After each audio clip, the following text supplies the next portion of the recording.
Right into it. Today we're unpacking a All right, let's just get right into it.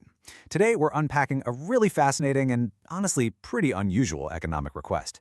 Imagine waking up and hearing your nation's leader ask you to completely halt a deeply ingrained cultural tradition. And on top of that, return to a daily routine you probably thought you'd left behind a couple of years ago. Sounds kind of unreal, right? Well, in today's explainer, we're going to break down the source material behind this very real response to some massive, largely unseen global forces. Let's unpack the logic here. So here's the big question. Why did the Prime Minister, during a recent public address in Hyderabad, make an unprecedented request for citizens to stop buying gold for an entire year? I mean, think about that for a second. In a culture where buying gold is just so deeply tied to weddings, lifetime savings, and huge festivals, asking the public to hit pause on this for 12 whole months? That's massive. What could possibly prompt a national leader to make such a drastic request? Section 1. Return of the COVID lifestyle? The PM's unexpected behavior request. It turns out he isn't just stopping at the gold market. He's actively urging the population to look backward to move forward.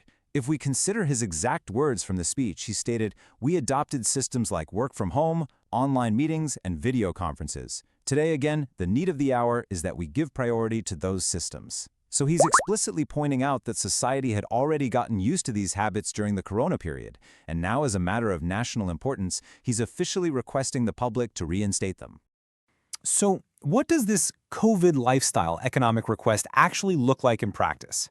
The core components he's asking the public to adopt are pretty clear: halting all gold purchases for a year, even for weddings, returning to work from home arrangements, prioritizing online meetings and video conferences over in-person travel, and ultimately saving fuel.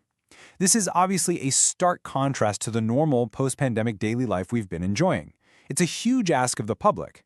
The crucial point we need to figure out is why? Why this sudden urgent need for extreme conservation? Section 2. Deep impact of global wars.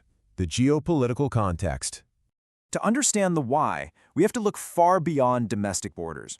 The Prime Minister explicitly linked these domestic behavioral requests directly to geopolitical conflicts happening thousands of miles away. It's basically a massive global chain reaction. Let's walk through the steps together. Step 1.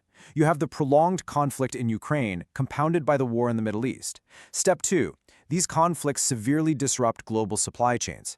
Step 3. That disruption triggers a massive spike in global fuel prices.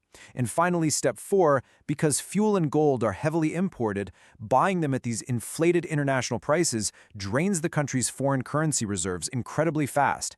So there is an urgent, critical need to save foreign exchange at home. Section 3. Expensive fuel and supply chains, out of local control. The reality is, the world is grappling with a severe supply chain bottleneck right now, and these factors are largely out of any single country's hands. As the PM highlighted, petrol and diesel have become expensive worldwide. Saving fuel is extremely important.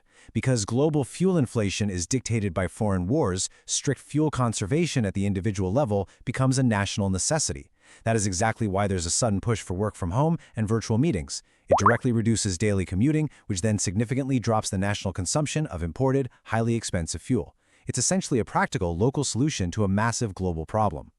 Section 4. Relief for farmers. A comparison. Absorbing the global shock. Now, while asking citizens to make these big lifestyle changes, the government also pointed out how it's been actively working to shield the public from the absolute worst of this global inflation. Consider a specific comparison involving the agricultural sector. The disparity is honestly striking. Due to the exact same global supply chain crisis we've been talking about, the international market price for a sack of fertilizer has skyrocketed to around 3,000 rupees. Yet, as the PM pointed out with this data, that exact same sack is being provided to Indian farmers for just 300 rupees. That is a massive difference of 2,700 rupees per sack. This single number represents the exact monetary relief the government is absorbing right now. They are taking on this massive financial shock to keep the domestic economy and the national food supply stable amidst all this international turmoil. But, as you can imagine, it's a huge burden on the national exchequer.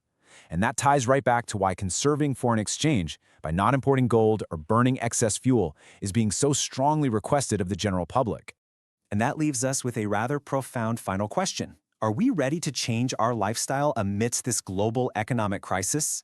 We've seen how deeply interconnected everything is today, how a war across the globe directly translates into the cost of fertilizer at home, and why it prompts a leader to ask citizens to stop buying gold and start working from home again. It really challenges us to reflect. Are we genuinely willing to adapt our deeply ingrained cultural and daily work habits purely to help stabilize the macroeconomy? Thanks for joining me for this explainer.